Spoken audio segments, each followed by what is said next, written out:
Besh bu yoqda emas, besh bu yoqda bor. Assalomu alaykum. Dastavka. Qanaqa rasmga kimsan? Dastavka? Mana dastavka qilib olib keldim dedi. Biz hech narsa zakaz qilganimiz yo'q. Sen zakaz qilmading. Yo'q, biz hech narsa zakaz qilganimiz yo'q. Qanaqasiga zakaz qilmaysiz? Mana adres turibdi. Novoy ko'chasi, uy. Sizlarniki?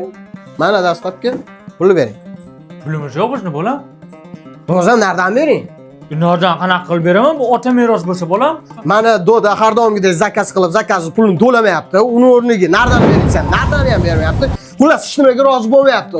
Yaxshilikcha uyi nomiga o'tkazib bermasangiz, yozmasiz, bemalol sudga berib qamatib yubora olaman, to'g'rimi? To'g'ri, menda hamma dokumentlar tayyor. Agar to'plab chiqadigan bo'lsam, sizda 100 kvadrat metr joy bor ekan. Agar 50 qiladigan bo'lsak, 99 kvadrat metr bu akamlarga 1 kvadrat metr tilaga. Sig'asizlarmi yo'qmi bilmadim. Hamma rozimi? Roziman. Ha? Hamma rozi bo'ladigan bo'lsa, hozir telefoningizga 3 ta raqamli kod keladi. Shuni aytsangiz, notarialniy доверенностьdan uyni polностью bular nomiga o'tkazib yuboraman. Shunda sizlar ko'chada qolasizlar. Ayting kodni. Hozir. Voy, aytma. Bu aytsangiz kattaning hamma pullarni yechib oladi. Men ko'rganman bu mashinik, televizorda ko'rganman. Mashinik bular. Da, ixtilof qoldingiz lekin.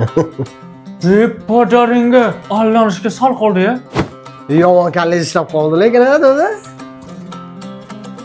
Mashinalar ham ko'payib ketdi. Ha, qani? Mana 5